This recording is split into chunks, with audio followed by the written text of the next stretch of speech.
Ya. ada pertanyaan. Kalau nggak salah di Iya, Pak, Instagramnya Pak Olsen ya. ada Q&A di Instagram Nah, ada saya, Pak. Q&A. Nah, coba di Nah, jadi ada dua akun yang nanya ke saya. ya. Yang pertama nanya gampang lulus nggak? Nah, yang kedua nanya lagi apa benar Unpar gampang masuk tapi susah lulus gitu. Nah, itu nih kita tanya dulu ya. Menurut Pak Jo dulu lah ya. Bener nggak Pak?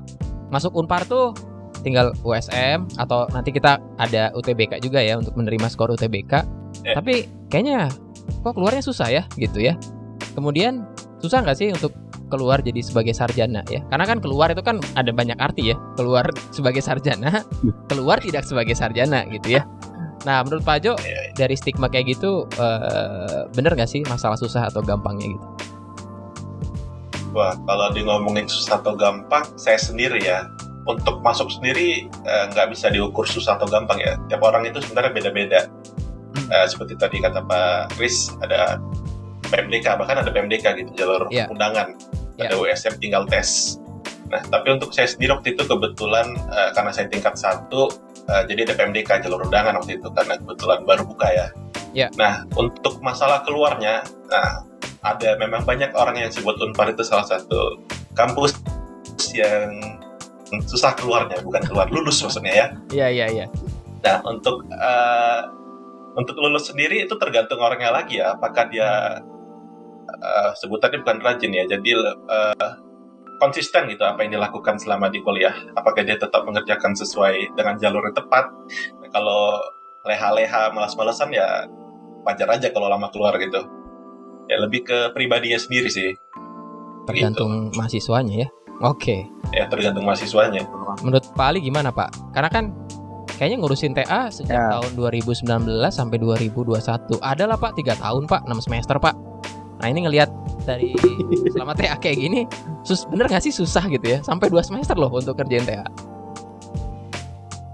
Sebenarnya ya kalau dilihat dari pengalaman Mekatron sendiri, sebenarnya ya ada begitu ya 4 tahun lulus itu. Ya.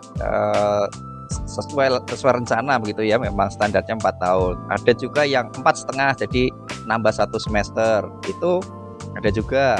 Ada yang sampai 5 tahun juga ada begitu ya. Tapi kalau biasanya yang kita lihat itu kalau dari tugas akhir itu karena ini di tengah-tengah tugas akhir itu tiba-tiba menghilang. Itu saya menghilang pikir tuh gimana Pak? Pakai di jurusan lain juga seperti menghilang. Wah, menghilang lah pokoknya. Jurusnya siapa? Naruto ya. Iya, hilang. Naruto jadi dikejar sampai dosennya mengejar-ngejar ini anak ini kemana, suruh bimbingan nggak pernah datang. Lah terus gimana coba begitu kan?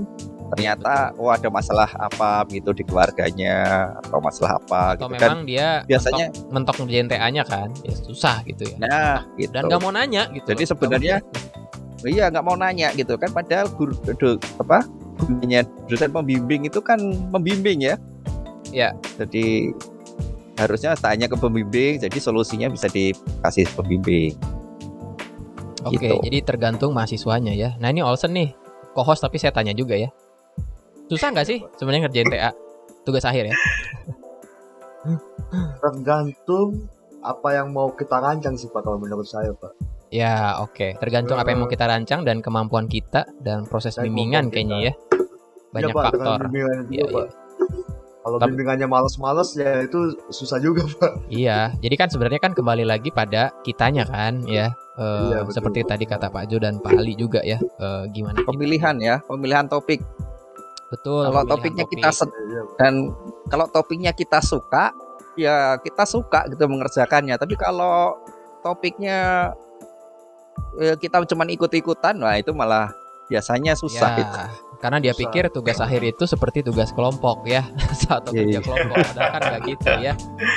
Tidak berjamaah kan ngerjainnya, walaupun mungkin topiknya mirip. Kayak nanti kan mungkin ada juga yang ngelanjutin topik TA-nya dari Pak Jo atau Olsen ya. Tapi kan in the end kan sebetulnya sendiri juga ya. Jadi kalau di kita sih, kalau saya kalau ngebimbing, kalau yang ada mahasiswa yang datang tuh ditanya selama 4 tahun kuliah sukanya mata kuliah apa gitu ya. Kalau misalnya dibilang PLC, ya udah ngerjainlah PLC ya, programming logic control ya, itu Ali gitu kan. Kalau dia sukanya misalnya embedded system atau sistem tertanam, ya udah ngerjain embedded misalkan bareng Paniko yang jadi guest di episode 1 juga ya. Jadi hati-hati tuh dalam milih topik gitu ya. Itu lessonnya sih kita ya.